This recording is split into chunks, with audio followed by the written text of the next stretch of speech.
Yeah.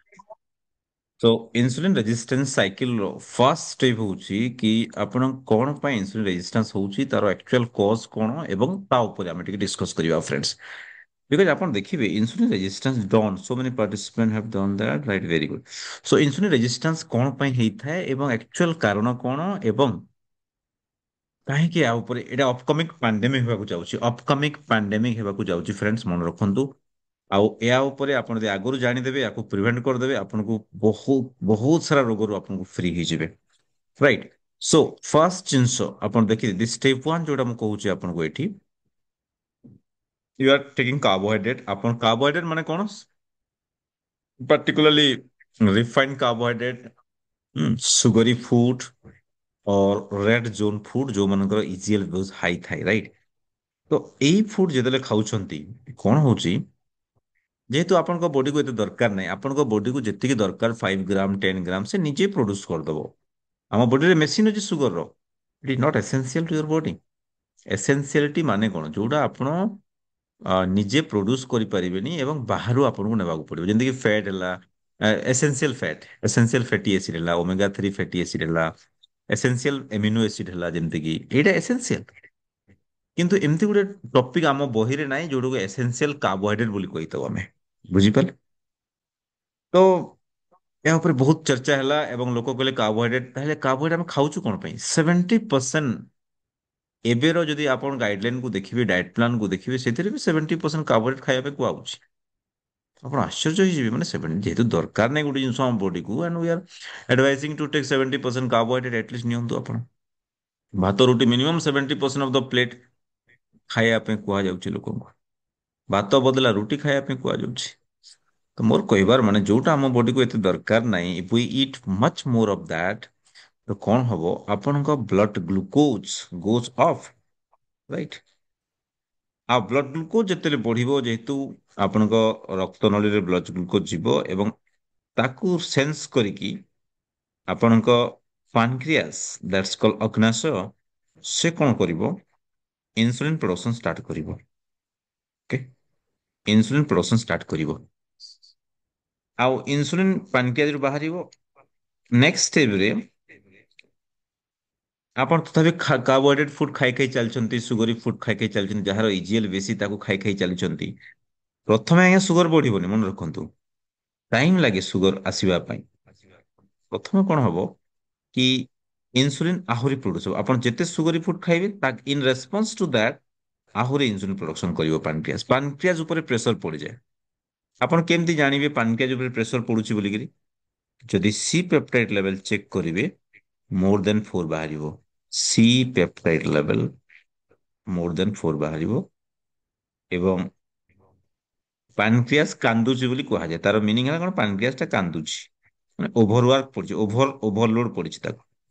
ଆଉ ସେ କଣ କରିବ ଏକ୍ସେସ ସୁଗରକୁ in the form of fat ଚର୍ବି ହିସାବରେ ଆପଣଙ୍କ ବଡିରେ ଷ୍ଟୋର କରିଦବ। ତାପରେ ସେଇ ଚର୍ବି ଯେତେବେଳେ ଜମି ଜମି ଯିବ ଏମିତି ସେଲ ଭିତରେ that is called intra myocellular repeat ବୋଲି କୁହାଯାଏ ସେଲ ଭିତରେ ଯେତେବେଳେ ଚର୍ବି ଜମିଯାଏ ସେଲଟାର ହାଇପରଟ୍ରୋଫି ହେଇଯାଏ। ଷ୍ଟେପ୍ସ ମାନେ ଲେଖନ୍ତୁ ଯୋଉ ଯୋଉ ଷ୍ଟେପ୍ସ ମୁଁ କହୁଛି ଆପଣଙ୍କୁ। ସୋ ଏଇଠି ଦ ସେଲର ସାଇଜ ବଢି ବଢି ଯିବ ହାଇପରଟ୍ରୋଫି ହେବ ହାଇପରପ୍ଲେସିଆ ହେବ ସେଲର ସାଇଜ ବଢିଯିବ ଏବଂ ଏତେ ସାରା ସେ ଭିତରେ ଫେଡ ଜମିଯିବ ଜାମ୍ ହେଇଯିବ ଆଉ ଇନସୁଲିନ ବି ଏଇ ସେଲ୍ ଉପରେ କାମ କରିପାରିବ ନାହିଁ। ଏଣ୍ଡ ଯେହେତୁ ଇନସୁଲିନ ନ ଆସିଲେ ସେଲ୍ ଭିତରକୁ କୌଣସି ପ୍ରକାର ଖାଦ୍ୟ ପଦାର୍ଥ ଯାଇପାରିବ ନାହିଁ ସେଥିପାଇଁ ଆପଣଙ୍କୁ କଣ ହବ ଆପଣଙ୍କ ଏନର୍ଜି ପ୍ରଡକ୍ସନ ହବ ନାହିଁ ଆପଣଙ୍କୁ ୱିକ୍ ଲାଗିବ। ୟେସ୍ ଆପଣଙ୍କୁ ୱିକ୍ ଲାଗିବ ଇନସୁଲିନ ବଢି ବଢି ଯିବ ଇଆଡେ ୱିକ୍ ଲାଗୁଥିବ ଥକାପଣ ଲାଗିବ ଆପଣଙ୍କୁ। ଆଉ ସେଇ ରେସପନ୍ସଟାକୁ ଦେଖିକି ଆପଣଙ୍କ ପାନକ୍ରିଆସ କଣ କରିବ ଆହୁରି ଇନସୁଲିନ ପ୍ରଡ୍ୟୁସ କରିବ। ଇନସୁଲିନ ଯଦି ବେଶୀ ପ୍ରଡ୍ୟୁସ କରିବ ସେଇ ଇନସୁଲିନ ହେଲ୍ପ କରିବ ଟିକେ ଟିକେ ସେଲ୍ ଭିତରକୁ ଯାଉ ଟିକେ ଆଉ ଟିକେ ଏନର୍ଜି ଆପଣଙ୍କୁ ମିଳିବ ବୋଲିକରି କିନ୍ତୁ ଆହୁରି ଓବେସିଟି ବଢିବ ଆପଣଙ୍କ ଓଜନ ଆହୁରି ବଢି ବଢିଯିବ ବୁଝିହେଲା।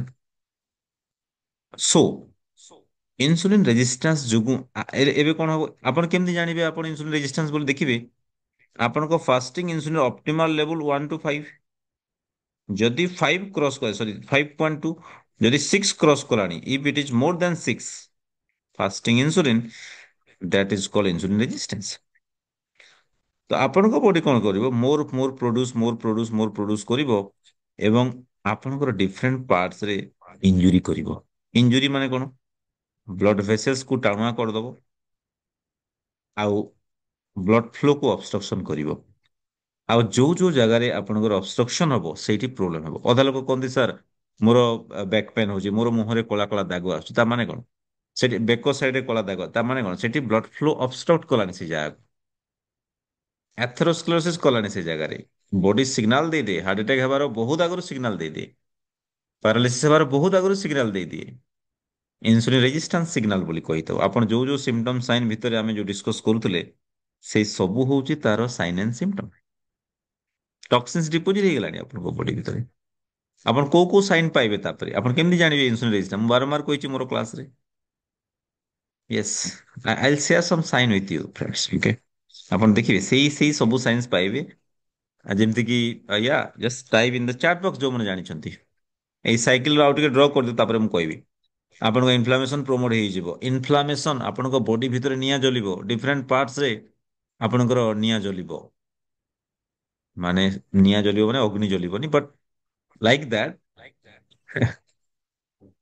Yes, inflammation. ଆଉ ସେଇ ଜିନିଷକୁ ନେଇକି ଆପଣଙ୍କ ବଡି ବାରମ୍ବାର ଭୋକ ଲାଗିବ, ପୁଣି ଆପଣ ସୁଗର ଖାଇବେ, ସୁଗରୀ ଫୁଡ ଖାଇବେ। That is called cravings. ବାରମ୍ବାର ଖାଇବାର ଇଚ୍ଛା ହବ। ବାରମ୍ବାର ସୁଗରୀ ଫୁଡ ପୁଣି ଖାଇବେ, ପୁଣି ସେଇ ସାଇକେଲ ଯିବ, ରନ ଅଫ୍ ହବ। ଆଉ ସୁଗରୀ ଫୁଡ ଯୋଉଠି ଡ୍ୟାମେଜ କରିବ ବଡିର, ସେଇ ଜାଗାକୁ ନେଇକି ରୋଗର ନାଁ ହବ। ସପୋଜ ଯଦି ଆପଣଙ୍କ ରକ୍ତ ନଳୀକୁ ଟାଣୁଆ କରିଦେଲା, ବ୍ଲଡ ପ୍ରେସର ବଢିବ। ଦିସ୍ କଲ୍ ହାଇ ବିପି ବୋଲି କୁହାଯାଏ, ହାଇପର ଟେନସନ ହେଇଗଲା। ଆମେ ଯେତେବେଳେ ମେଡିକାଲରେ ପାଠ ପଢୁ ଆମକୁ କୁହାଯାଉଥିଲା ବ୍ଲଡ ପ୍ରେସର କାରଣ ହଉଛି ଆଇଟ୍ରାଜୋନି, ମାନେ ଏହାର କାରଣ ଆମେ ଜାଣିନାହୁଁ ବୋଲି କୁହାହଉଥିଲା। ବଟ୍ ମେଡିକାଲ ସାଇନ୍ସ ଏତେ ଉପରକୁ ଏବେ ଗଲାଣି, ଦେଖନ୍ତୁ ଏବେ କାରଣ ଜଣା ପଡିଗଲା। That is called insulin resistance. ଆପଣ କୌଣସି ପ୍ରକାର ବିପି ପେସେଣ୍ଟର ଚେକ୍ କରନ୍ତୁ, ଇନ୍ସୁଲିନ 6 ଉପରେ ଥିବ। ଗଲା। ଆପଣ ଦେଖିବେ ପିସିଓଡି ପ୍ରୋବ୍ଲେମ, ତାର କାରଣ କଣ? Insulin resistance, simple. ଓଭାରି ଭିତରେ ଆସିକି ଜମା କରିଦେଲାଣି ଫ୍ୟାଟ ଟାକୁ। ଗଲ ବ୍ଲାଡର ଷ୍ଟୋନ ର କାରଣ କଣ? Insulin resistance, simple. କ୍ୟାନ୍ସର ର କାରଣ ବି ସେଇଟା, ଡାଇବେଟିସ ର କାରଣ ବି ସେଇଟା।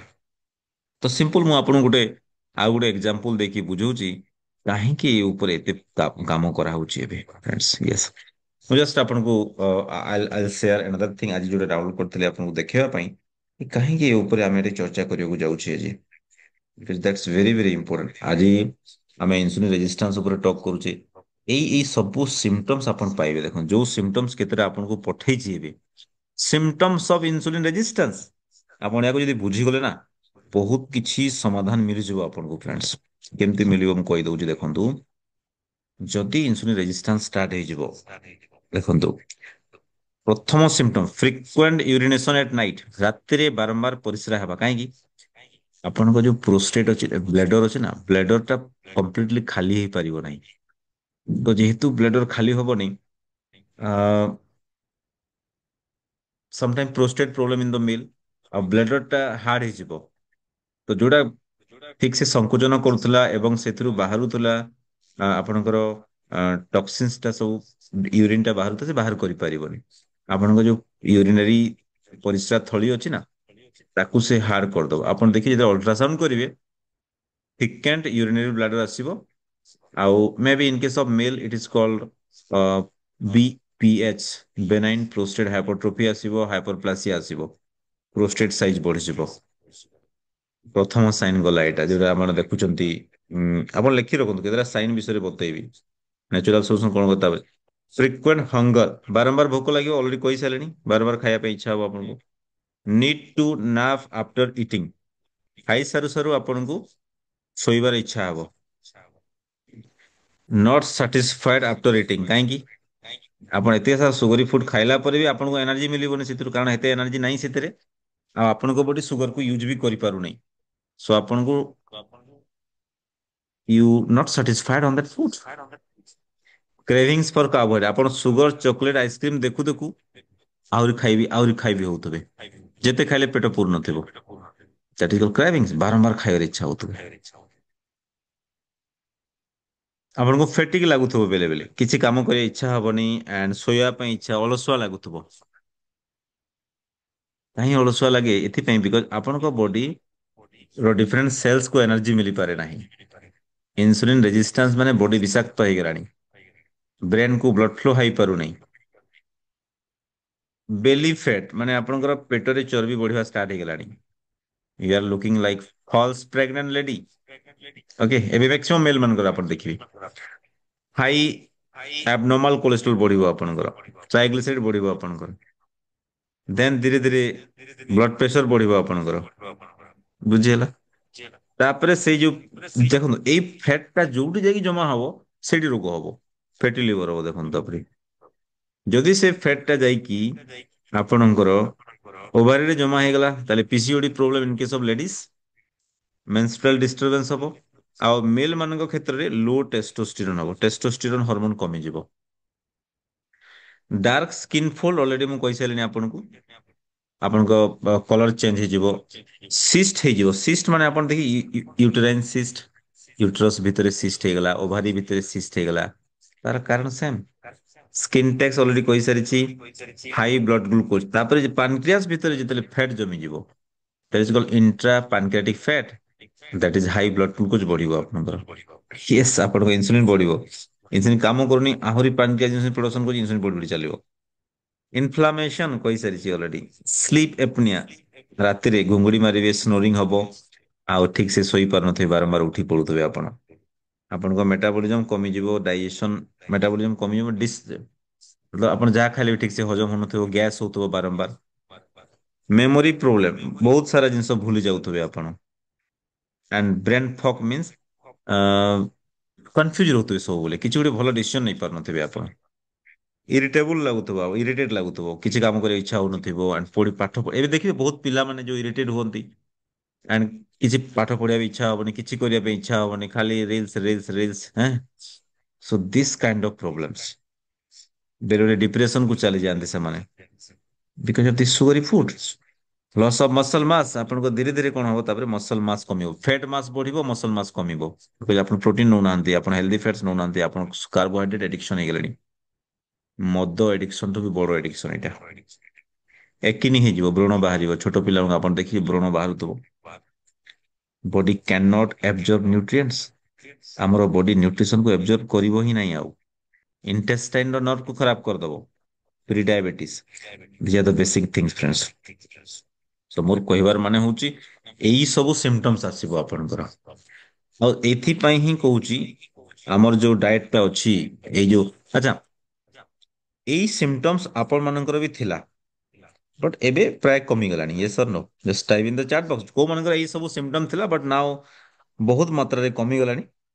Just type in the chat box. Cravings ରହୁଥିଲା ଏବେ ରହୁନି। ଆଉ କୋଉ କୋଉ ସିମଟମ୍ସ ଆପଣଙ୍କର କମିଲାଣି just type in the chat box also friends, ଠିକ ଅଛି? I want to check that. ଚଲୋ। ସୋ ଯେହେତୁ ଆପଣ ଡିଟକ୍ସ କରିବାକୁ ଗଲେ, ଆପଣଙ୍କ ଟକ୍ସିନ୍ସ ବାହାରିବା ଷ୍ଟାର୍ଟ ହେଇଗଲା, then you feel much better. So that's the power of this protocol, friends. Yes, that's the power of this protocol. So ମୁଁ କହିବାର ମାନେ ଆପଣଙ୍କ ବଡି ଟକ୍ସିକ ହବାକୁ ଗଲାଣି, ଆପଣ ଜାଣିପାରୁନଥିଲେ। ଆପଣ ଏବେ ଜାଣିପାରିଲେ ମୋର ବଡି। ମୋର କହିବାର ମାନେ ସିମ୍ପଲ, ଆମେ ଯଦି ଆମେ ଆଗରୁ ଇନସୁଲିନ ରେଜିଷ୍ଟାନ୍ସ ଉପରେ ଟକ୍ ହିଁ କରୁନଥିଲା, କାର୍ବୋହାଇଡ୍ରେଟ କୁ ଭଲ ବୋଲି କୁହା ହଉଥିଲା। That's the problem now. 80% ଲୋକ ଆପଣ ଦେଖିବେ ଏବେ ଯୋଉଠି ଚାଲିବେ ବି they have all more than 70% ଲୋକ are insulin resistant and they are after few days they either develop this kind of problem। ଆପଣ ହସ୍ପିଟାଲ କେବେ ଯାଆନ୍ତୁ ଦେଖିବେ ଏଇ ସବୁ ପ୍ରୋବ୍ଲେମ ନେଇକି ଲୋକ ଆସିଥିବେ, କିନ୍ତୁ ସେମାନେ ଅଲଗା ଅଲଗା ଡିପାର୍ଟମେଣ୍ଟ ଯାଉଥିବେ, ମୂଳ କାରଣଟା ଏଇଟା। Toxins, insulin resistance, carbohydrate, excessive refined carbohydrate. This the upcoming pandemic. ମୁଁ ଆପଣଙ୍କୁ ଏବେଠୁ ସତର୍କ କରିଦଉଛି, ଏଇଟା ହବ upcoming pandemic. If you want to save your family, if you want to save your father, mother, son, daughter, then our diet is the best diet for that କହିଦଉଛି। because this will low carbohydrate, sugar କମିଯିବ, and healthy fats and healthy proteins ଆସିବ ଆପଣଙ୍କର, and you feel much better। so ଆମର solution ସେଇଟା। ଆମେ ସେଥିପାଇଁ ଆପଣଙ୍କୁ କହିଥାଉ କି when you follow this diet, ଆପଣ ଦେଖନ୍ତୁ ଶହ ଶହ ପାର୍ଟିସିପେଣ୍ଟ ଯୋଉମାନେ ଆମ ପ୍ରୋଗ୍ରାମରେ ଅଛନ୍ତି, they all got this result। And ଆପଣଙ୍କୁ ଆଉ ଥରେ ବି ବୁଝେଇ ଦଉଛି କି କାହିଁକି ଏଇ ପ୍ରୋବ୍ଲେମ ଟାକୁ ଆମକୁ ଏବେ ଦେଖିବାକୁ ପଡିବ, and we need to solve it। ଦେଖନ୍ତୁ ଏଇ ପ୍ରୋବ୍ଲେମ,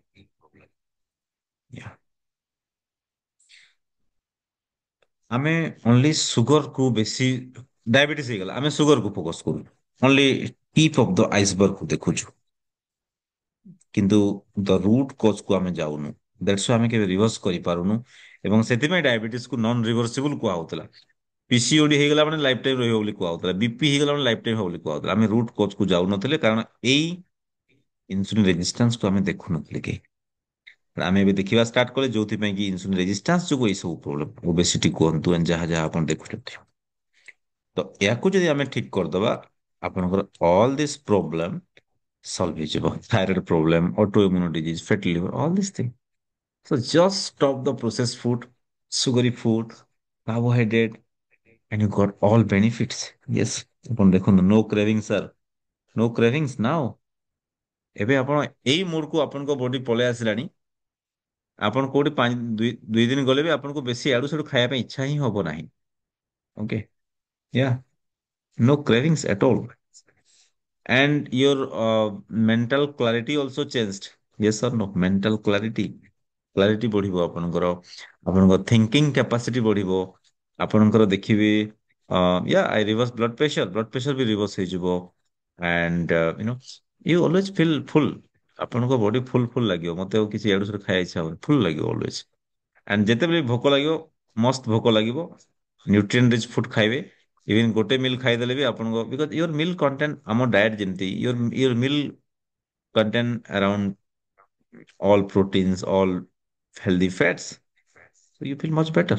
ସେଇଟା ହିଁ ଆମେ କହୁଛୁ, ୟୋର ମୁଡ୍ ଏଲିଭେଟେଡ୍, ମୁଡ୍ ବି କମିଯିବ, ଯୋଉଟା ଆପଣଙ୍କର ମାନେ ଯୋଉମାନେ ଡିପ୍ରେସନ ରେ ଥିଲେ, ଯୋଉମାନେ ସାଇକେଟ୍ରିକ କଣ୍ଡିସନ ରେ ବି ଥାଆନ୍ତି, ଆପଣ ଦେଖିବେ ୟୁ ଫିଲ୍ ମଚ୍ ବେଟର। କହିବାର ମାନେ ହଉଛି, ଆମେ ରୁଟ୍ କଜ୍ ଉପରେ କାମ କଲେ, ଇନ୍ସୁଲିନ ରେଜିଷ୍ଟାନ୍ସ ଟି କୁ ଆମେ ହଟେଇ ଦେଲେ, ସୋ ମୂଳ କାରଣ ଯେତେକ ଘଟିଯିବ, ଆପଣଙ୍କ ଏଭରି ଡିଜିଜ କମିଯିବ ଫ୍ରେଣ୍ଡସ୍। ଓକେ, ନାଇଁ ଗୋଟେ ଆପଣ ଅକ୍ଟୋପସ ଦେଖିଥିବେ, ଅକ୍ଟୋପସ, ଅକ୍ଟୋପସ ର କଣ ହୁଏ, ଆପଣ ଏମିତି ତାର ମୁହଁ ଏଠି ଥିବ କିନ୍ତୁ ତାର ଡିଫରେଣ୍ଟ ବ୍ରାଞ୍ଚେସ୍ ଥାଏ, ରାଇଟ। ଆମେ କଣ ହଉଛି, ଆମେ ଗୋଟେ ବ୍ରାଞ୍ଚ କୁ କାଟିଦେଲେ ଆଉ ଗୋଟେ ବ୍ରାଞ୍ଚ ବାହାରିଯିବ, ଗୋଟେ ବ୍ରାଞ୍ଚ କାଟିଦେଲେ ଆଉ ଗୋଟେ ବ୍ରାଞ୍ଚ ବାହାରିଯିବ, ଗୋଟେ ବ୍ରାଞ୍ଚ ଆଉ ଗୋଟେ। ଆମ ଏଲୋପାଥି ସିଷ୍ଟମ ରେ କଣ ହଉଛି ଆପଣ ଦେଖନ୍ତୁ, ଆପଣ ଯାଇଥିବେ ଗୋଟେ ପ୍ରୋବ୍ଲେମ ନେଇକି, ସପୋଜ ଗ୍ୟାଷ୍ଟ୍ରିକ ପ୍ରୋବ୍ଲେମ ନେଇକି ଯାଇଛନ୍ତି, ନାଇଁ ନାଇଁ ସୁଗର କଥା ମାନେ, ସୁଗର ପ୍ରୋବ୍ଲେମ ନେଇକି ଯାଇଛନ୍ତି, ଆପଣଙ୍କ ସୁଗର ପାଇଁ ମେଡିସିନ ଦେଇଦେବେ, ସୁଗର କମିଯିବ। ଆଉ କିଛି ଦିନ ପରେ ଇନ୍ସୁଲିନ ରେଜିଷ୍ଟାନ୍ସ ବଢିଯିବ, ତା ପାଇଁ ଆଉ ଗୋଟେ ରୋଗ ବାହାରିବ, ବିପି ବାହାରିଯିବ। ଆପଣ ବିପି ପାଇଁ ଯିବେ, ବିପି ମେଡିସିନ ଦେଇଦେଲେ ବିପି କମିଯିବ, ଆପଣ ଖୁସି ହେଇଗଲେ, କିନ୍ତୁ ଆକ୍ଚୁଆଲ କାରଣ ଭଲ ହେଇନି ଆପଣଙ୍କର, ଆପଣଙ୍କ ରୁଟ୍ କଜ୍ ଭଲ ହେଇନି। ବିପି କମିଗଲା, ଆପଣ ଖୁସି ହେଇଗଲେ, ସାର୍ ବିପି ତ ମୋର କମିଗଲା, ବହୁତ ଭଲ ଅଛି। କିଛି ଦିନ ପରେ ସେ ମେଡିସିନ କାମ ଦବନି, ଆପଣ ରୁଟ୍ କଜ୍ ଉପରେ କାମ କରିନାହାନ୍ତି। ତାପରେ କଣ ହବ, ତା ପାଇଁ ବିପି ମେଡିସିନ ଖାଇଦେଲେ, ଆପଣଙ୍କ ଇସେମିକ ଚେଞ୍ଜେସ ଆସିଯିବ। ସୁଗରି ମେଡିସିନ ଖାଇଲେ କିଛି ଦିନ ପରେ ଆପଣଙ୍କର କୋଲେଷ୍ଟ୍ରୋଲ ବଢିଯିବା ଷ୍ଟାର୍ଟ ହେଇଯିବ, ଖରାପ କୋଲେଷ୍ଟ୍ରୋଲ, ଟ୍ରାଇଗ୍ଲିସାଇଡ୍ ବଢିବା ଷ୍ଟାର୍ଟ ହେଇଯିବ, ଗ୍ୟାଷ୍ଟ୍ରିକ ପ୍ରୋବ୍ଲେମ ହେଇଯିବ, ତା ପାଇଁ ଆଉ ଗୋଟେ ମେଡିସିନ ଖାଇବେ ଆପଣ।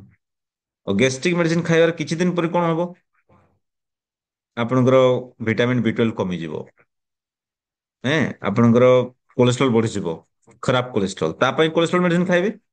କୋଲେଷ୍ଟ୍ରୋଲ ମେଡିସିନ ଖାଇଲେ ଆପଣଙ୍କ ଭିଟାମିନ ଡି କମିଯିବ, ଭିଟାମିନ ଡି କମିଯିବ, ଭିଟାମିନ ଡି କମିଲେ ସବୁ ରୋଗ, ଆପଣ ଫେର ତା ପାଇଁ ଭିଟାମିନ ଡି ଖାଇବେ, ସୋ ମେନି କ୍ୟାଲସିୟମ କମିଯିବ, ହାଡ ପେନ୍ ହେବ। ସୋ ଆପଣ ଗୋଟେ ସାଇକେଲ ରେ ଫସି ଯାଆନ୍ତି। ଓକେ, ଦ୍ୟାଟ ଇଜ କଲ୍, କୋଉ ସାଇକେଲ କହିବା, you can name that cycle. Okay, ମାନେ ଆପଣ ଗୋଟେ ସାଇକେଲ ରେ ଫସି ଯାଆନ୍ତି। Okay, that is call medical cycle, ନା କଣ କହିବା ତାକୁ, scam cycle. Okay, you can name that, right. So ମୋର କହିବାର ବୁଝନ୍ତୁ ଟିକେ ଏଇଟା, ବିମାର ସାଇକେଲରେ, ୟେସ୍, ଆପଣ ଗୋଟେ ଟ୍ରାପ ରେ ଫସି ଯାଆନ୍ତି, ରାଇଟ। ଆଉ ସେଥିପାଇଁ ଆପଣ ବାହାରି ପାରନ୍ତିନି, ଆପଣ ସେ ଟ୍ରାପ ରେ ଫସିଯାଆନ୍ତି। ଆପଣ ଗୋଟେ କାର୍ଡିଓଲୋଜିଷ୍ଟ ପାଖରେ ଦେଖେଇଲେ, ତାପରେ ସେ ଯିବ ଆପଣଙ୍କୁ ସେ ଗାଇନିକୋଲୋଜିଷ୍ଟ ପାଖକୁ ପଠେଇଦବ। ଓକେ, ଗାଇନିକୋଲୋଜିଷ୍ଟ ବାଲା କଣ କରିବେ, ଆପଣଙ୍କୁ ପିଏନଟି ବାଲାକୁ ପଠେଇଦେବେ। So, ମୋର କହିବାର ମାନେ, ଏଇ ସବୁ ମଲ୍ଟିପୁଲ ଯୋଉ ଡିଜିଜ ହଉଛି, ଆମେ ରୁଟ୍ କଜ୍ କୁ ଦେଖିବା, ଆଉ ତାପରେ ଆମେ ସଲ୍ୟୁସନ୍ସ କୁ ଯିବା, ମ୍ୟାଜିକ ସାଇକେଲ। ଚଲୋ, ଯିଏ ଯୋଉ ନାଁ ଦଉଛନ୍ତି, ବଟ୍ ମୋର କହିବାର ମାନେ ହଉଛି, ଏଇ ସାଇକେଲ କୁ ଜବ ତକ ଆମେ ଭାଙ୍ଗିବାନି, ଆମର ରୋଗ ଭଲ ହବ ନାହିଁ ଫ୍ରେଣ୍ଡସ୍। ଓକେ, ଆମେ ରୁଟ୍ ସାଇକେଲକୁ ପ୍ରଥମେ ଭାଙ୍ଗିଦେବା, ଆଉ ରୁଟ୍ ସାଇକେଲକୁ ୱାନ୍ସ ଭାଙ୍ଗିଦେଲା ପରେ ଆପଣଙ୍କ ଡିଜିଜ ରିଭର୍ସାଲ ଷ୍ଟାର୍ଟ ହେଇଯିବ। ଆପଣଙ୍କ ବିପି କୁହନ୍ତୁ, ସୁଗର କୁହନ୍ତୁ, ଅଲ୍ ଦିସ୍ ପ୍ରୋବ୍ଲେମ ର ସେମ୍ କୋଜ୍ ବିଲକୁଲ, ମୁଁ ସେଇଟା ହିଁ କହୁଛି। ଆଉ ନହେଲେ ଫସିଥିବେ, ସେଇ ସାଇକେଲ ଭିତରେ ବୁଲୁଥିବେ ଆପଣ, ଆଉଟ୍ ଅଫ୍ ଦ ସାଇକେଲ ମୁକ୍ତି ମିଳିବନି। ୟେସ୍। ଓକେ, सो करना क्या है बताओ, करना क्या है बताओ, right. Already you know that my foot plates and everything ବିଷୟରେ ଆପଣ ଜାଣିଛନ୍ତି। ସୋ ସେଇଟା ହିଁ ମୁଁ ଆପଣଙ୍କୁ କହୁଛି କି ଇନ୍ସୁଲିନ ରେଜିଷ୍ଟାନ୍ସ ସାଇକେଲକୁ ବ୍ରେକଅପ୍ କରିବା ପାଇଁ ଆପଣଙ୍କୁ ପ୍ରଥମ ଫାଷ୍ଟ ଷ୍ଟେପରେ ଦ ପ୍ରୋସେସ୍ଡ ଫୁଡ ଯେତେ ବି ଜଷ୍ଟ ଏ ମିନିଟ୍ ମୁଁ ସେୟାର କରିଦଉଛି ଆପଣଙ୍କୁ what our approach, what sell our approach. ଦେଖନ୍ତୁ ଏଇଟା ହଉଛି ଆପ୍ରୋଚ୍ ଆମର। ଆମର ଆପ୍ରୋଚ୍ ହଉଛି switch from high insulin diet of ultra processed food. ଦେଖନ୍ତୁ ଯୋଉଟା ଆପଣ ମାନେ ଆଗରୁ ଖାଉଥିଲେ this high insulin producing diet, that's ultra processed foods, refined sugar, refined oil, refined salt, change that ଯେତେ ପାରିବେ avoid କରନ୍ତୁ। Two, transform to that's your low insulin diet of unprocessed, minimally processed. This is called LCHF diet. LC, low carbohydrate, healthy fat, okay। ତା ସାଙ୍ଗରେ ଆପଣଙ୍କର intermittent fasting protocol. ତ ଏଇଟା କଣ କରିବ, ଇଣ୍ଟରମିଟେଣ୍ଟ ଫାଷ୍ଟିଂ ଦ୍ଵାରା ଆପଣ ଯୋଉ ଏକ୍ସଟ୍ରା ଏକ୍ସଟ୍ରା ଟକ୍ସିନ୍ସ ଜମା କରିବେ ତାକୁ ଆପଣଙ୍କ ବଡି ଖାଇଦବ। ଆପଣଙ୍କ ବଡି ଅଟୋ ଫେଗି ମୋଡକୁ ପଳେଇ ଆସିବ। କୋଉ ମୋଡକୁ ଆସିବ? ଅଟୋ ଫେଗି। ଆପଣ ଦେଖିବେ ଧୀରେ ଧୀରେ ଏଥିପାଇଁ ଆମର ପାର୍ଟିସିପେଣ୍ଟ ମାନେ ଦେଖିବେ ତାଙ୍କର କଣ ଅନଲି ଗୋଟେ ପ୍ରୋବ୍ଲେମ ସଲ୍ଭ ହୁଏନି, ତାଙ୍କର ମଲ୍ଟିପୁଲ ପ୍ରୋବ୍ଲେମ ସଲ୍ଭ ହେଇଯିବ। ଯୋଉ ସ୍ମଲ୍ ସ୍ମଲ୍ ପ୍ରୋବ୍ଲେମ ସିଷ୍ଟ ହଉ ଥାଇରଏଡ ହଉ and all these things solve ହେଇଯିବ। ଆଉ ଯୋଉମାନେ ଆକ୍ଚୁଆଲ କନସେପ୍ଟ ଟାକୁ ବୁଝିଯିବେ। ଆଉ ଯୋଉମାନେ ଲୋଭର ବଶବର୍ତ୍ତୀ ହେଇଯାଆନ୍ତି ବେଳେ ବେଳେ ଦେଖିବେ ସମ୍ ପାର୍ଟିସିପେଣ୍ଟ ଥାଆନ୍ତି ସାର୍ ଏଇଟା ହେଲା ସେଇଟା ହେଲା ଯୋଉ ମାନେ ତାଙ୍କର ହିଁ ବେଳେ ବେଳେ ଯୋଉମାନେ ବୁଝି ନଥାନ୍ତି ତାଙ୍କର ହିଁ ପ୍ରୋବ୍ଲେମ ପଳେଇ ଆସେ ଫ୍ରେଣ୍ଡସ୍। ଓକେ ଚଲୋ। ତ ବେସିକ ଜିନିଷ ବୁଝିଲେ ଟିକେ ତାପରେ ଆମେ ଡିସ୍କସ କରିବା ଟିକେ ଆ, ଅଧା ଲୋକ କୋଲେଷ୍ଟ୍ରଲ ଉପରେ ବହୁତ ସାରା ଡାଉଟ। ମୁଁ କୋଲେଷ୍ଟ୍ରଲ କୁ ବହୁତ ସାରା କ୍ଲାସ ନେଇ ସାରିଛି, ଆପଣଙ୍କୁ ବି କେତେଟା ବୁଝେଇ ଦଉଛି। ଏଁ, ହୁଁ ମେଡିସିନ ଟେମ୍ପୋରାରୀ ଆପଣଙ୍କ ଫିକ୍ସ ଅପ୍ କରିଦବ but it's not permanent solution ମନେ ରଖନ୍ତୁ। କିନ୍ତୁ ଆମେ ଡିସ୍କସ କରିଥିଲେ sugar is called slow poison and all this thing. But ଏବେ ଆଉ ଗୋଟେ ଜିନିଷ ଆପଣଙ୍କୁ ଦେଖେଇବି ଯୋଉଟା ଆଜି ମୁଁ ଆଜି ଆପଣଙ୍କୁ ବୁଝେଇବା ପାଇଁ just I have research on that and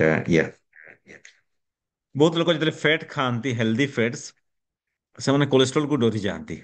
ଏଇ ସାର୍ ଏଥିରେ ତ ଘିଅ ଖାଉଛି କୋଲେଷ୍ଟ୍ରଲ ବଢିଯିବ କଣ କରିବି? ଆଉ ଥରେ ମନେ ରଖନ୍ତୁ cholesterol does not clog your artery. ଆପଣଙ୍କ ଆର୍ଟରୀକୁ ବ୍ଲକ୍ କରିବନି but it fixes the damages that sugar does. Sugar ଯୋଉ ବ୍ଲକ ଟା କରିଛି ତାକୁ ସେ ପ୍ରିଭେଣ୍ଟ କରିଦବ, ତାକୁ ସେ ରିପେୟାର କରିଦିଏ। ବୁଝିପାରିଲେ? ବଟ୍ ଦୋଷ ଯାଉଛି କାହାକୁ? କୋଲେଷ୍ଟ୍ରଲ କୁ। ଆଉ ସେଥିପାଇଁ ଯୋଉମାନେ ଇଭେନ ଏବେ ବି ବୁଝି ପାରୁନାହାନ୍ତି ସେମାନେ ରିଭର୍ସ କରିପାରନ୍ତିନି। ଘିଅକୁ ଯୋଉମାନେ ଡରୁଛନ୍ତି ବାରମ୍ବାର କହିଲା ପରେ ବି ଘିଅକୁ ଡରୁଛନ୍ତି ସେମାନେ ରିଭର୍ସ କରିପାରନ୍ତିନି। ଓକେ ତ ସେଥିପାଇଁ ଆମେ କଣ କହିଥାଉ ଆପଣଙ୍କର ହେଲ୍ଦି ଫ୍ୟାଟ୍ସ କୁ ଟିକେ ବଢାନ୍ତୁ। ଯୋଉମାନଙ୍କର ଏବେ ବି ମୁଁ ଦେଖୁଛି ଅଧା ଲୋକ କନଷ୍ଟିପେସନ ରହୁଛି ସାର୍, ଆରେ ଭାଇ କନଷ୍ଟିପେସନ କାହିଁ ରହିବ ସାର୍? ଆପଣ ଘିଅ କମେଇ ଦେଇଛନ୍ତି ନା ସେଥିପାଇଁ କନଷ୍ଟିପେସନ ରହୁଛି। ନିଅନ୍ତୁ, ଘିଅ ନିଅନ୍ତୁ, ହେଲ୍ଦି ମିଟ୍ ନିଅନ୍ତୁ। ଗୋଟେ ଡାଏଟ୍ ଅଛି that's called carnivore. I think you have listened about that. Carnivore means they eat fish, they eat mutton, they eat egg, they eat crabs, ଚିଙ୍ଗୁଡି କଙ୍କଡ଼ା ସବୁ ଖାଇବେ। But they don't eat any carbs. That's called carnivore. Lion's diet ଶୁଣିଥିବେ ଆପଣ Lion's diet? Lion's diet, yes. So that's king's diet, okay? ଆଉ କଲେ ରାଜା ମାନେ ମହାରାଜା ମାନେ ଯେତେବେଳେ ତାଙ୍କର ମନ୍ଦିର ବି ଥିଲା, ସେମାନେ ଘରେ ମନ୍ଦିରରେ ପୂଜା ବି କରୁଥିଲେ, ସେମାନେ ତାଙ୍କ ପ୍ରଜା ମାନଙ୍କୁ କହିକି ମଟନ ଖାଇବା ପ୍ରାକ୍ଟିସ କରୁଥିଲେ। ସେମାନେ ଜଙ୍ଗଲକୁ ଶିକାର କରିବାକୁ ଯାଉଥିଲେ ରାଣୀଙ୍କୁ ନେଇକି। ରାଣୀଙ୍କୁ ନଉନଥିଲେ ସେମାନେ ଯାଉଥିଲେ ନିଜେ। ହେଁ ଆଉ ସେଥିପାଇଁ ରାଜା ମାନଙ୍କୁ କେବେ ଦେଖିବେ ଟିବି ରୋଗ ହଉନଥିଲା, ଟିବି ରୋଗ। ସେଥିପାଇଁ ଟିବିର ଅଲଗା ନାଁ କଣ ହଉଛି ରାଜକ୍ଷମା ରୋଗ। ଟ୍ୟୁବର କ୍ଲୋସିସ ର ଅଲଗା ନାଁ ହଉଛି ରାଜକ୍ଷମା ରୋଗ। ଯଦି ଆପଣ କୌଣସି ଟିବି ପେସେଣ୍ଟକୁ ପାଇବେ ଆମ ଡାଏଟ୍ ଷ୍ଟାର୍ଟ କରିଦେବେ ଦେଖିବେ ଟିବି ଆଉ ବଢି ପାରିବ ନାହିଁ, ଟ୍ୟୁବର କ୍ଲୋସିସ୍ ଆଉ ବଢି ପାରିବ ନାହିଁ। ଇମ୍ୟୁନିଟି ଏତେ ଷ୍ଟ୍ରଙ୍ଗ ହେଇଯିବ ତାଙ୍କର, ୟେସ୍ ଇମ୍ୟୁନିଟି ବଢିଯିବ। ଓକେ ଚାଲ ତ କହିବାର ମାନେ ହଉଛି ବହୁତ ଜିନିଷ ଆମେ ଆଚିଭ୍ କରିପାରିବା with this diet also and another things ଜଣେ ଲୋକ ମତେ ପଚାରେ ସାର୍ କିଡନୀ ଷ୍ଟୋନ କଣ କରିବ? ଆଚ୍ଛା କିଡନୀ ଷ୍ଟୋନ ବିଷୟରେ ମୁଁ ଆପଣଙ୍କୁ କହିଦଉଛି। କିଡନୀ ଷ୍ଟୋନ, ୟେସ୍, ଆପଣ ଦେଖିବେ ଆମେ କହିଥାଉ ଆପଣଙ୍କୁ fresh lemon juice with vitamin C and citric acid. Vitamin C ଆପଣ ଜାଣି ଆଣ୍ଟିଅକ୍ସିଡେଣ୍ଟ କାମ କରି ଜାଣିଛନ୍ତି, ଆପଣଙ୍କ ଆର୍ଟେରୀକୁ କ୍ଲିନ କରେ। ଆପଣ ଯେତେବେଳେ ରେଷ୍ଟୁରାଣ୍ଟ ଯାଇଛନ୍ତି ଖାଇବା ପାଇଁ, ଯେତେବେଳେ ଆପଣ ବହୁତ ସାରା ମସଲା ବାଲା ଖାଇଛନ୍ତି, ଯେତେବେଳେ ହାତ ଆପଣ କମିଯାଏ, ସଫା ହେଇଯାଏ ହାତ, ଡିଟକ୍ସ ହେଇଯାଏ। ସୋ ଷ୍ଟୋନ ର ରିସ୍କ ବି କମିଯାଏ ଏଥିରେ।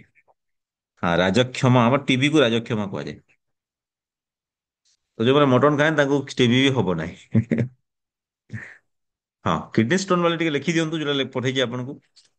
କମ୍ବାଇନିଂ fresh lemon juice with water. ଆମେ ଯଦି ଲେମ୍ବୁ ଲୁଣ ପାଣି ପିଇବା ପାଇଁ କହିଦବ ଆପଣଙ୍କୁ। ଆଣ୍ଟି ଅକ୍ସିଡେଣ୍ଟ ତ ହବ, ଆପଣଙ୍କୁ ଡିଟକ୍ସ ବି କରିବ, ଆଣ୍ଡ ଆପଣଙ୍କ କିଡନୀ ଷ୍ଟୋନ ବି କମିଯିବ। ଯୋଉମାନେ ସକାଳୁ ଆମ ଜିନିଷ ପିଇବେ ଦେଖିବେ କିଡନୀ ଷ୍ଟୋନ ବି କମିଯିବ। ଓକେ, ୟେସ୍, ହଁ। ଆପଣଙ୍କୁ ଆଉ ଗୋଟେ ଜିନିଷ ଦେଖେଇବି। ଉଁ, ଆଉଥରେ ବି ଦେଖେଇଦେଲି ବଟ୍ ଆଉଥରେ ଆପଣଙ୍କୁ କ୍ଲିୟର କରିଦଉଛି।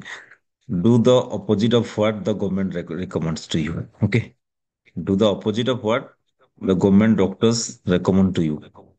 ଆପଣଙ୍କୁ ଅଣ୍ଡା ମନା କରାହବ, ବଟ୍ ଟ୍ରାଏ କର ଡେଲି 3 ରୁ 6, 7, 8, 9 ବି କରିପାରିବେ। ଆପଣଙ୍କୁ କୁହାହବ ରେଡ୍ ମିଟ୍ ଖାଆନ୍ତୁନି, ରେଡ୍ ମିଟ୍ ଡେଲି ଯଦି ଖାଇବେ କିଛି ରୋଗ ହବ ନାହିଁ। ଓକେ, ମିଲ୍କ ପ୍ରଡକ୍ଟ ର କୋଉ ଜିନିଷ, ମିଲ୍କ ର ଯୋଉ ଆପଣ କ୍ରିମ ମନା କରାଯାଏ, ଫ୍ୟାଟ ମନା କରାଯାଏ।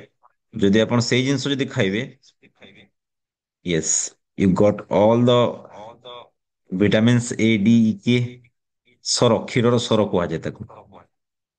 ୟେସ୍, ଆପଣଙ୍କୁ ଲୁଣ ଖାଇବା ପାଇଁ ମନା କରାହବ। ଇଫ୍ ୟୁ ଟେକ୍, ହଁ ରିଫାଇଣ୍ଡ ସଲ୍ଟ ନାହିଁ ବଟ୍ ଆମର salt that's call your whole salt, that's call Indian sea salt, that's very good. Avoid butter କୁହାହବ, but if you eat butter, then that's cook with butter. You feel much better. Okay. So that's the thing actually friend. ଆପଣ health ବିଷୟରେ ନା ବହୁତ ଅନଏୱାର ଯୋଉ ଅଛନ୍ତି, ଆପଣଙ୍କୁ myth ରୁ clear କରିବା ପାଇଁ ଏଇ ଜିନିଷ ଗୁଡା ବହୁତ ଦରକାର। ସେଥିପାଇଁ ମୁଁ ଆପଣଙ୍କୁ ସମସ୍ତଙ୍କୁ ଥ୍ୟାଙ୍କ ୟୁ କହିବି। ଏବଂ ଆପଣମାନେ ଆଜି ମାନେ ଯୋଉ ମୁଁ ଗୋଟେ ରିକ୍ୱେଷ୍ଟ କରୁଥିଲି ଆପଣଙ୍କୁ ସମସ୍ତଙ୍କୁ ଗ୍ରୁପରେ, ୟା ଜଷ୍ଟ ଏ ମିନିଟ୍, ମୁଁ କାଲି ଆଉ ଗୋଟେ ବଢିଆ ଟପିକ ଉପରେ ଚର୍ଚ୍ଚା କରିବି, ବଟ ଆଜି ଆଉ ଟାଇମ ନାହିଁ, କାଲି ତା ଉପରେ ଚର୍ଚ୍ଚା କରିବି। ଆଜି ମିଥ୍ସ ଉପରେ ଟିକେ ବ୍ରେକଅପ୍ କଲି ଆପଣଙ୍କର, and just and thank you କହିବି ସମସ୍ତଙ୍କୁ ଆଜି ଯୋଉମାନେ ଆମ ସାର୍ଙ୍କୁ ଭୋଟ ଦେଇକି ଗ୍ରୁପରେ ଲିଙ୍କ ପଠେଇଥିଲି, ଆମ ପ୍ରଫେସର ପାଣ୍ଡେ ସାର୍ଙ୍କୁ ଯୋଉମାନେ ଭୋଟ ଦେଇକି ଜୟଯୁକ୍ତ କଲେ, ଥ୍ୟାଙ୍କ ୟୁ ସମସ୍ତଙ୍କୁ। ସୋ ଆଜି ମୁଁ ଦେଖିଲି ଗ୍ରୁପରେ ଆମର ବହୁତ ସାରା ପାର୍ଟିସିପେଣ୍ଟ, ସାର୍ଙ୍କୁ ମୁଁ ଗୋଟେ ରିକ୍ୱେଷ୍ଟ କରିଥିଲି ଆପଣମାନଙ୍କୁ, ଯେହେତୁ ସେ ମୋର ଗୁରୁ ଥିଲେ, ମୋ ଟିଚର ଥିଲେ, ଆଣ୍ଡ ବହୁତ ସାରା ଆମର ସୋ ଆପଣମାନେ ଭୋଟ କଲେ ସାର୍ଙ୍କୁ, I really appreciate, thank you so much again. And so wonderful. Okay, ଯୋଉମାନେ କରିନାହାନ୍ତି ଗ୍ରୁପରେ ଲିଙ୍କ ଅଛି, ଟିକେ ଚେକ୍ କରିଦେବେ। And thank you so much. ଏବେ ଭୁବନେଶ୍ୱର କ୍ୟାମ୍ପରେ ଅଛି ମୁଁ, ଭୁବନେଶ୍ୱର କ୍ୟାମ୍ପ ଚାଲିଛି ଆମର। ହଁ 29 ତାରିଖ ମୁଁ ଯିବି ଖଣ୍ଡଗିରି ଛକ। ଆଉ ଯୋଉମାନେ ସେଠି ଆମର ଆସିବେ ଆପଣମାନେ ଦେଖା କରିପାରିବେ, ତା ସାଙ୍ଗରେ ଯୋଉମାନଙ୍କର ରିଲେଟିଭସ୍, କ୍ଲୋଜ ରିଲେଟିଭସ୍, ବନ୍ଧୁବାନ୍ଧବ ଭୁଲରେ ଆପଣ ଇନ୍ସୁଲିନ ନଉଛନ୍ତି, ବହୁତ ଲୋକ ଭୁଲରେ ଇନ୍ସୁଲିନ ନଉଛନ୍ତି, 80-90% ଲୋକ ଫ୍ରେଣ୍ଡସ୍, ତାଙ୍କୁ ଏୱାର କରନ୍ତୁ ଆପଣ। ଇନ୍ସୁଲିନ ରେଜିଷ୍ଟାନ୍ସ ଟିକେ ବତାନ୍ତୁ ଆପଣ, କଣ ଜିନିଷଟା ଆକ୍ଚୁଆଲି କେହି ଟେଷ୍ଟ କରୁନାହାନ୍ତି। ଆଉ ଜାଣିଲେ ସିନା ଆପଣ ତାକୁ ଆକ୍ସନ ନେଇପାରିବେ ନା। That's my request to you friends, all of you. So ଆପଣମାନେ ଆଉ 3-4 ଜଣଙ୍କୁ ଟ୍ରାଏ କରନ୍ତୁ ଏଇ ଜିନିଷକୁ ବୁଝେଇବା ପାଇଁ। ଆପଣ ତାର ପ୍ରୋବ୍ଲେମକୁ ଆପଣ ବି ସଲ୍ଭ କରିଦେଇ ପାରିବେ with this protocol friends. And ଯୋଉଟା କି ବହୁତ ବଡ ବଡ ପ୍ରଫେସର କରିପାରୁନାହାନ୍ତି, ଆପଣ ଯଦି କରିପାରିଲେ ଆପଣଙ୍କୁ କେତେ ଖୁସି ଲାଗିବ, ସେ ଲୋକ କେତେ ଧନ୍ୟବାଦ ଦେବ ଆପଣଙ୍କୁ ଫ୍ରେଣ୍ଡସ୍, ବୁଝିପାରିଲେ କି ନାଇଁ। ସୋ ଜରୁର କରନ୍ତୁ ଆପଣମାନେ ସେଇଟା ଟିକେ, ଆଉ ଅନ୍ୟକୁ ଟିକେ ହେଲ୍ପ କରନ୍ତୁ, ଅନ୍ୟକୁ ଟିକେ ବତାନ୍ତୁ ଏ ପ୍ରୋଟୋକଲ ବିଷୟରେ, ସୋ ଦ୍ୟାଟ ବହୁତ ଲୋକଙ୍କୁ ଆମେ ରିଭର୍ସ କରିପାରିବା, ନା କି ଓଡିଶା ବଟ୍ ଇଣ୍ଡିଆ ସାରା ଲୋକଙ୍କୁ ଆମେ ହେଲ୍ପ କରିପାରିବା। ଆଣ୍ଡ ବହୁତ ସାରା ଅପଡେଟ୍ସ ଆସିଲାଣି ଏବେ ଆମର ରିଏଲ ଡାଏଟ୍ସ ଉପରେ। ଫାର୍ମା କମ୍ପାନୀ ଆଉ ବେଶୀ ଆପଣଙ୍କୁ बर्बाद କରିପାରିବନି ବଟ୍ କେତେଟା ମଡର୍ନ ସାଇଣ୍ଟିଫିକ ମେଡିସିନ୍ସ ବି ଅଛି ଯୋଉଟା କି ଆମେ ଯାଇଥାଉ ବେଳେ ବେଳେ ଯେମିତି କି ଡାପାରିଲ ହେଲା ଡାପା କୋଚ୍ ଲାଇକ୍ ଦ୍ୟାଟ୍ ଯୋଉଟା କି ଆପଣଙ୍କୁ ଡିଟକ୍ସ କରିବାରେ ହେଲ୍ପ କରିଥାଏ। So yes everything has pros and cons right but we need to know କୋଉ ଟାଇମରେ କୋଉଟା ଦରକାର ଆମକୁ।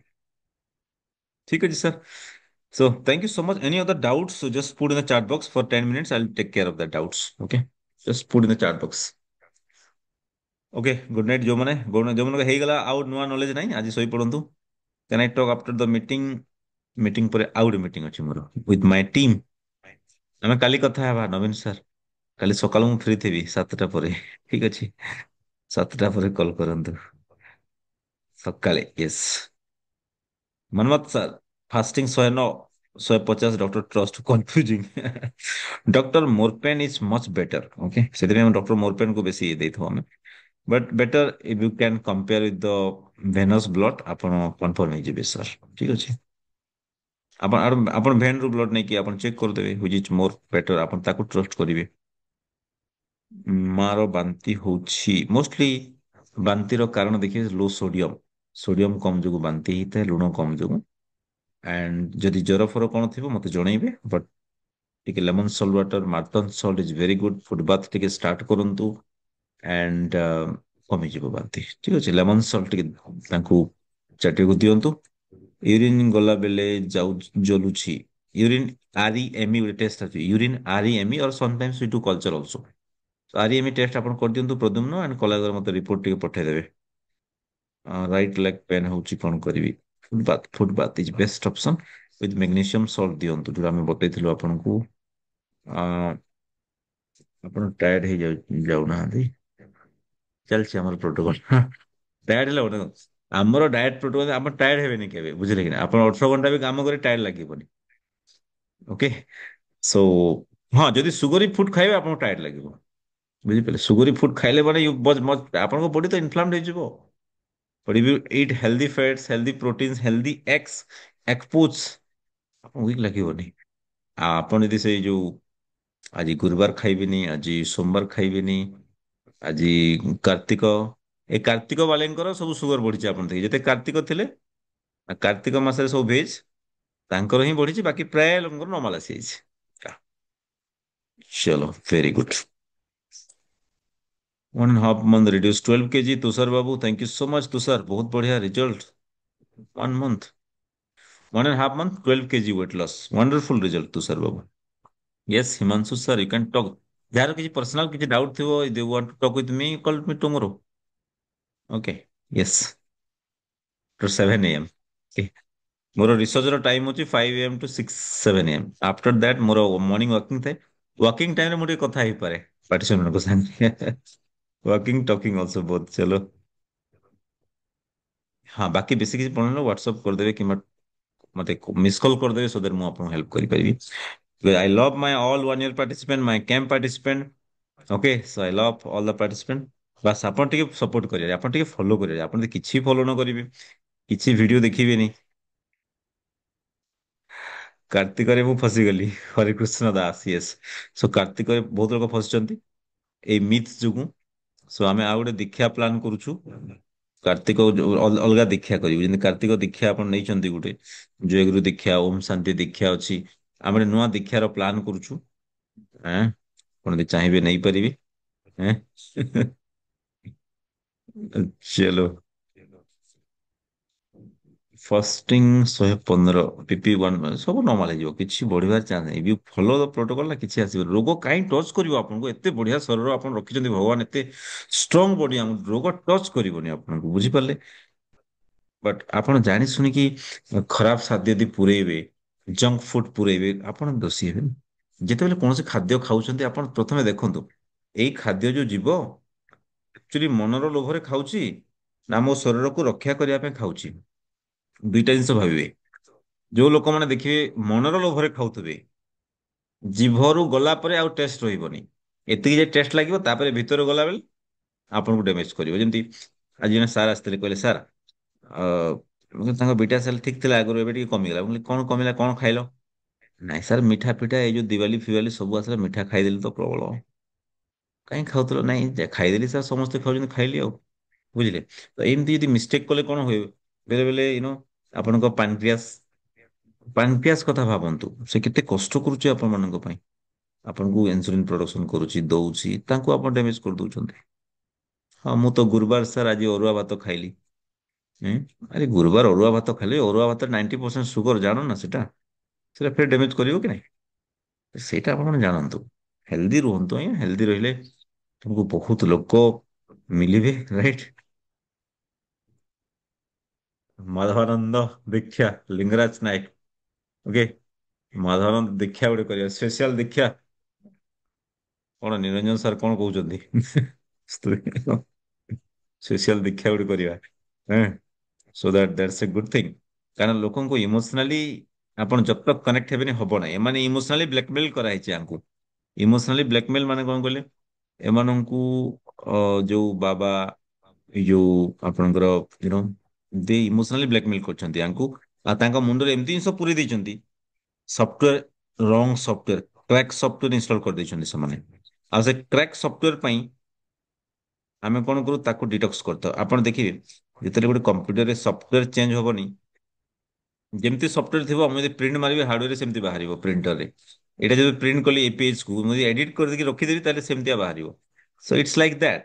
Okay, if the software will change, everything will change. ଯଦି ସଫ୍ଟୱେର ଠିକ ନଥିବ, ହାର୍ଡୱେର ଖରାପ ହେଇଯିବ। ବୁଝିପାରିଲେ?